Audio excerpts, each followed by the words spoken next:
Alrighty, in the car with very poor lighting, just after I got out of the Joker, and quick thoughts on this. It's a great, great movie. A bit of a slow burn. I'm going to tell you that from the get-go. Like, don't expect the action to kick off right away. It takes a while for this thing to get going, and not necessarily a bad thing. It does a lot of character development.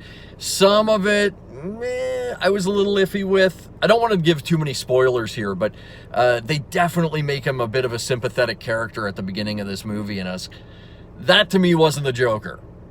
It shifts throughout the film, and it kind of won me back.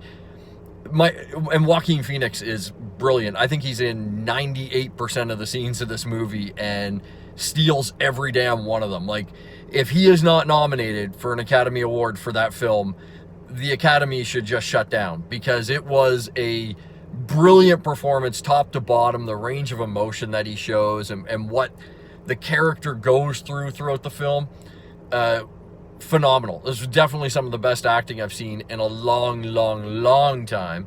The rest of the cast is fantastic as well, so it's not like he's out there on his own, but he does carry the movie. It is a Joaquin Phoenix film from opening credits till the end, and he does it a great job in it, like really phenomenal. I would say best director, like Todd Phillips, he should get nominated for this. The screenplay was fantastic. Like I say, I don't want to unpack a bunch of spoilers here. A couple of little things I am going to say about the movie, though. Like I said, slow burn at the beginning. The last, I'm going to say half hour, insane. Like, really just, it ramps up and doesn't stop for that last half hour or so. My only thing watching it is, as much as I loved it and thought it was a great movie, I'm not sure it needed to be a Joker movie. It probably just could have been a good character study, and it was definitely in the vein of those old 70s Martin Scorsese films like Taxi Driver and Mean Streets and those type of things. Even the old Warner Brothers logo, they put up the old WB logo at the beginning. And the world that it's in feels very much like a 1970s New York. Porn theaters, those types of things. It's a gritty world. And that also makes it a hard watch. I don't want to say it's not an enjoyable film, but it's not a happy film.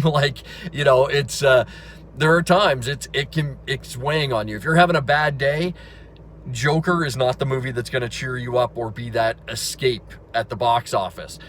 But having said that, I definitely think you should go see it, because it is easily one of the best films of the year. Just like I say, top to bottom, the direction, the cinematography, the acting, everything about it, top freaking notch. And this is one of those times I want to give kudos, and I know if you listen to the podcast and that, I really wave DC's banner quite a bit, but I got to give them a lot of credit here.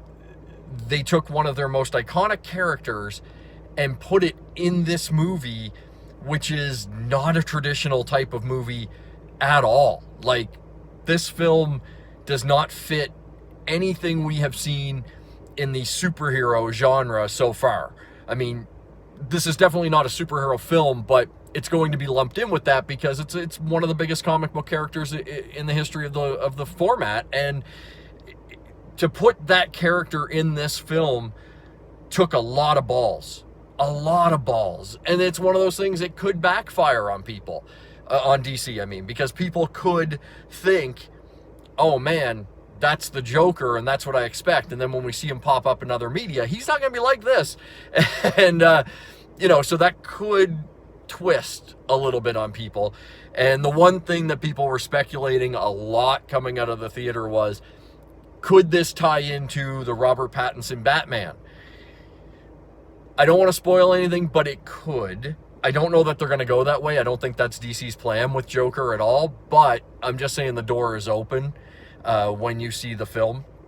And I've seen Joaquin Phoenix and Todd Phillips have been banding about that they may have some sequel ideas, which is interesting. Not a lot of villains get their own movie, let alone a sequel on top of it.